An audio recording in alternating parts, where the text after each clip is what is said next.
Bien, en el video anterior hablamos de anticuerpos, pero no les mencioné que eran antígenos, porque vamos a ver muchas veces algo llamado complejo antígeno-anticuerpo. Entonces, para entender esto del complejo antígeno-anticuerpo, hay que saber lo que es un antígeno. Un antígeno se define como cualquier sustancia artificial o natural capaz de estimular al sistema inmune para formar anticuerpos y formar este complejo antígeno-anticuerpo. Entonces, basado en eso, vamos a ver cómo reaccionan entre sí los anticuerpos con los antígenos. Vamos a ver esto. Por ejemplo, citólisis. En la citólisis, el anticuerpo, generalmente IgG, se une a la célula de manera muy fuerte y rompe esa célula. Por eso se llama citólisis, porque cito viene de célula y lisis de romper. Después tenemos la neutralización. En la neutralización, los anticuerpos tapan o ocluyen los sitios por donde se liberan las toxinas, entonces no permiten que sean volcadas. Estos casos, por ejemplo, van a ser bacterias como E. coli o como Clostridium botulinum. En esos casos, los anticuerpos van a hacer eso. Después tenemos otro tipo de mecanismo que es la precipitación. En la precipitación lo que ocurre es que este complejo antígeno-anticuerpo es insoluble en agua. Entonces,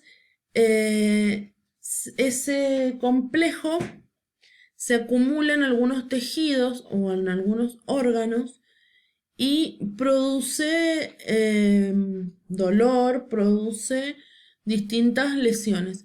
Por ejemplo, el típico de precipitación lo vamos a ver en la artritis reumatoidea, en la que estos complejos antígeno-anticuerpo se depositan en las articulaciones, especialmente en los dedos, y producen dolor y deformación. Vamos con aglutinación. La aglutinación es algo similar a la precipitación. La diferencia es el tamaño de estos complejos. En la precipitación son más pequeños. En la aglutinación vamos a ver que se forman grandes masas, especialmente de células. La aglutinación es muy característica de los glóbulos rojos no compatibles. Es decir, supongamos que a una persona que tiene un grupo sanguíneo A le dona a alguien que tiene grupo sanguíneo B.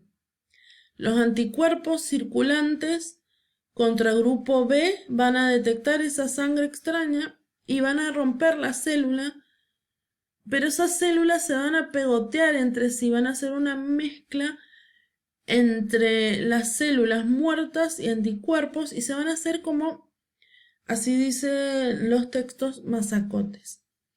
Si yo lo pudiera ver diría que es como un coágulo, pero esto no es un coágulo. Un coágulo se produce cuando hay una lesión y durante la hemostasia hay una liberación de una proteína que se llama fibrina. En la aglutinación eso no pasa, pero sí es una respuesta entre células sanguíneas, por ejemplo, entonces, entre glóbulos rojos. Opsonización va a ocurrir cuando los anticuerpos se acercan al antígeno.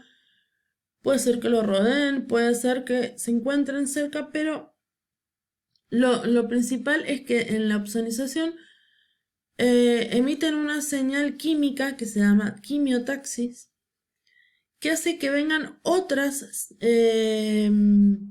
células, o sea, ya estamos hablando de linfocitos B, que vengan células, por ejemplo, macrófagos, por ejemplo, linfocitos T citotóxicos, y se encarguen de eso que están englobando como extraño. Entonces, quimiotaxis es esa liberación química o esa señal química para atraer células y sustancias al lugar donde está este invasor, este antígeno. Después tenemos la activación del sistema del complemento. El complemento es un conjunto de proteínas que circulan inactivas en la sangre y que cuando se activan en forma de cascada, es decir, que una activa a la otra y esa activa a otra y así sucesivamente, muy similar a la cascada de la coagulación, producen un efecto, el complemento va a producir un efecto que amplifica la respuesta inmune. ¿Y amplifica en qué sentido? En que, por ejemplo, los mecanismos que mencionamos antes van a ser producidos con mayor intensidad. Si hay fagocitosis va a ser más agresiva. Si había liberación de sustancias como histamina y serotonina va a ser en mayor cantidad. Entonces decimos que el sistema de complemento amplifica la respuesta inmune. Acá tienen un gráfico que un poco resume lo que acabamos de ver. Vamos a hablar de la respuesta inflamatoria, porque la respuesta inflamatoria es algo que es muy, muy, muy importante que entiendan los alumnos estudiantes de salud. La respuesta inflamatoria es tal cual lo que dice en el primer párrafo. Cuando las barreras naturales, las que dijimos, la piel, las pestañas, el moco en la nariz, el moco en las vías respiratorias, cualquier barrera natural es vulnerada, o cuando se produce una lesión, tenemos una respuesta inflamatoria. Es la respuesta a esa invasión. Entonces, ¿cuál es el objetivo de esta respuesta inflamatoria? Es atraer las células de la defensa cualquiera, que pueden ser granulocitos o granulocitos, puede ser incluso plaquetas en el caso de que haya un daño, una lesión en la que haya hemorragia, y otras sustancias como la histamina y la serotonina al lugar del daño. Entonces, esa atracción que va a producir que la histamina y la serotonina y otras aminas de la respuesta inmune aumentan el flujo sanguíneo, es decir, se produce vasodilatación. Y que hay un aumento de la permeabilidad vascular, es decir, que salga agua. Esto es para que vayan al lugar, como él lo dice, vayan al lugar de donde sucedió, vayan estas células de la defensa, vayan con mayor rapidez, por eso aumenta el flujo sanguíneo. Y la permeabilidad vascular va a permitir que estas células salgan de los vasos sanguíneos y vayan a donde tienen que ir.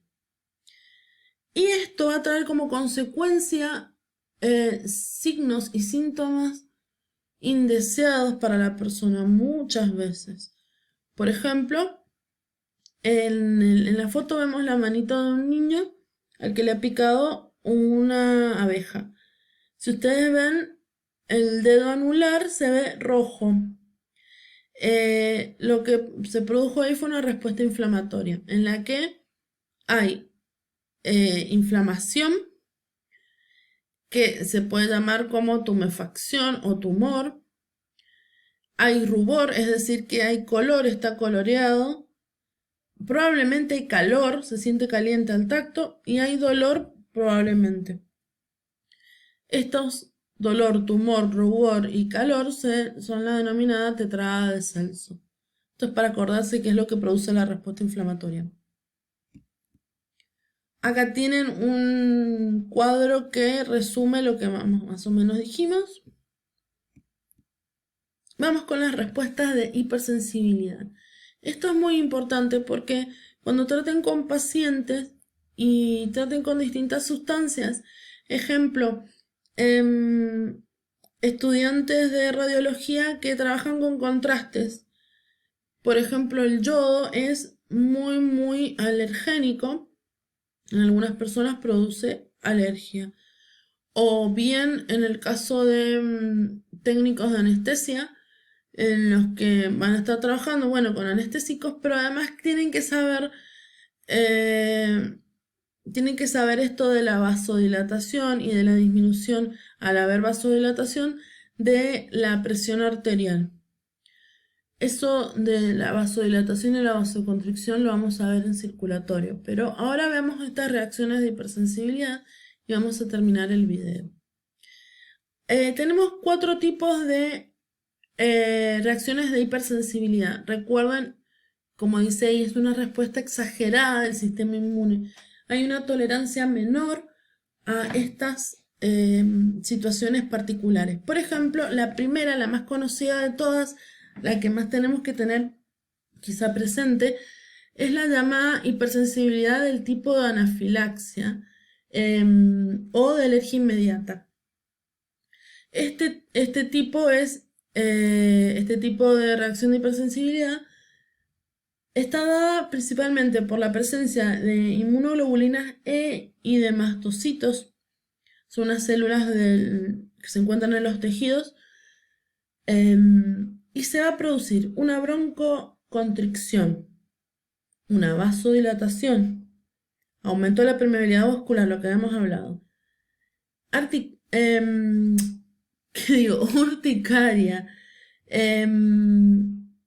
Distintas reacciones, urticaria, enrojecimiento, edema del glotis, edema de la lengua, edema palpebral.